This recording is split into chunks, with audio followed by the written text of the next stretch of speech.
Assalamualaikum warahmatullahi wabarakatuh. Pada kesempatan kali ini, kami dari kelompok 4B akan menampilkan diskusi kami terkait salah satu topik yang sangat relevan pada saat ini, serta hangat diperbincangkan. Topik tersebut adalah pemblokiran rekening pasif atau rekening dorman oleh PPATK. Sebelum memulai sesi diskusi, saya akan memperkenalkan terlebih dahulu siapa-siapa saja yang menjadi partisipan pada sesi diskusi kali ini. Yang pertama ada Muhammad Wiharto dengan NDH 12, lalu Wisnu Sudrajat dengan NDH 16, Ulfa Ayu Saputri dengan NDH 32, dan saya sendiri sebagai moderator, Zahra Kalsum dengan NDH 36.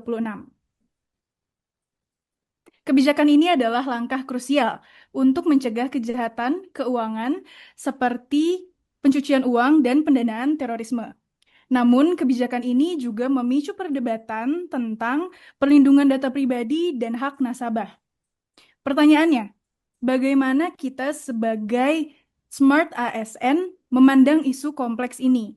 Silahkan untuk tim pro, yaitu dengan Saudara Wisnu Sudrajat dan juga Saudara Muhammad Wiharto dan juga Saudari Ulfa Yusa Putri sebagai tim kontra bisa dimulai sesi diskusinya.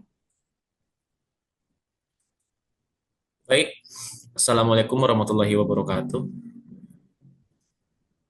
Saya selaku pihak yang mendukung upaya dari PPATK ini, memandang ini dari hemat saya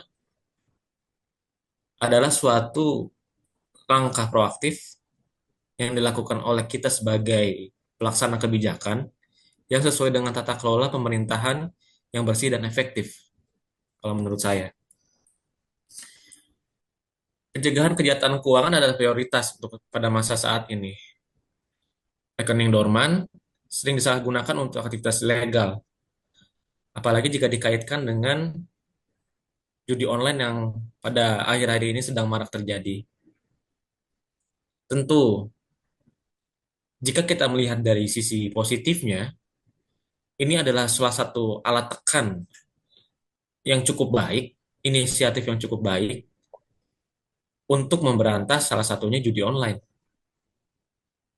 Selain itu, dalam hemat saya, kebijakan ini juga merupakan perlindungan masyarakat yang walaupun memang terdengar sedikit kontroversial, pemblokiran ini melindungi masyarakat dari penyalahgunaan identitas yang sering terjadi. Dan ini juga salah satu tugas kita sebagai pelaksana kebijakan publik, ya, agar masyarakat itu secara data terlindungi. Walaupun memang secara eksekusi tentu tidak akan sempurna di awal. Jadi kalau menurut saya, menurut hemat saya seperti itu. Saya kembalikan ke moderator. Baik, argumen yang sangat kuat ya dari Wisnu Sudrajat sebagai tim pro di sesi diskusi ini. Nah, sekarang kita dengar pandangan dari tim kontra, dari Saudara Muhammad Wiharto dan Saudari Ulfa Ayu Saputri, dipersilahkan. Baik, terima kasih. Kami memahami niat baiknya, tapi implementasinya itu bermasalah menurut kami. Kebijakan ini berpotensi menjadi pelanggaran privasi dan hak nasabah. Pemblokiran sepihak tanpa pemberitahuan memadai adalah bentuk pelayanan publik yang tidak prima dan bisa melanggar hak nasabah. Prosesnya harus transparan dan akuntabel. Gimana mungkin Teh Ulfa untuk pendapatnya? Iya, kan saya setuju dengan pendapat Kang Wiharto karena kami mengerti niat baik pemerintah dengan kebijakan ini, tetapi kita tidak bisa menutup mata bahwa di masyarakat kita masih ada masalah keterbatasan akses informasi dan tidak semua masyarakat itu terutama di daerah pelosok ya itu melek teknologi begitu atau punya akses informasi yang memadai tentang kebijakan ini. Kalau pemblokiran terjadi secara mendadak, itu bisa menyulitkan mereka tentu saja. Dan yang tidak kalah penting itu ada potensi maladministrasi. Tanpa sistem yang terpadu dan koordinasi yang kuat antar lembaga seperti PPATK, OJK, dan perbankan, proses pengaktifan rekening ini bisa jadi birokrasi yang rumit dan pasti merugikan nasabah begitu. Begitu menurut saya kembalikan ke moderator. Baik, terima kasih kepada partisipan untuk tim pro dan tim kontra atas pemaparannya. Diskusi yang sangat dinamis ya. Bisa kita simpulkan isu ini bisa disebut juga sebagai pedang bermata dua. Tujuannya mulia, yaitu melindungi negara dan masyarakat dari ancaman finansial. Namun harus diimbangi dengan penghormatan terhadap hak-hak fundamental warga negaranya itu sendiri. Keseimbangan ini hanya bisa dicapai dengan pendekatan komprehensif tentunya. Tidak hanya penegakan hukum, tapi juga edukasi serta kolaborasi. Nah, untuk penutup, apakah ada rekomendasi serta langkah selanjutnya yang bisa disampaikan dari partisipan terkait sarannya? Dipersilakan. Ya, dari tim kontra saya sependapat dan juga perlu adanya transparansi dan akuntabilitas. PPATK dan bank harus menjamin adanya pemberitahuan yang jelas sebelum pemblokiran dilakukan demi pelayanan publik yang baik. Ya, kalau peningkatan literasi digital itu memang perlu, ya. Tapi kalau bicara tentang mengurus rekening sekitar 250 juta penduduk Indonesia, 250 juta lebih, itu memang kita tidak bisa serta-merta menyalahkan pihak dari PPATK pula, gitu. Memang banyak pihak yang tiba-tiba dirugikan, tapi dari transaksi yang saya rasa juga banyak mencurigakan, banyak dana aliran keluar, mungkin ke depannya transaksi-transaksi mencurigakan ini bisa kita audit bersama gitu.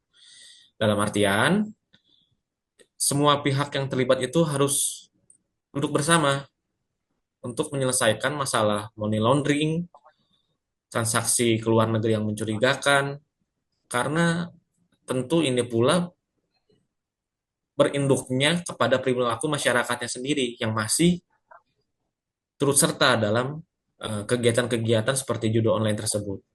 Mungkin dari saya sekian.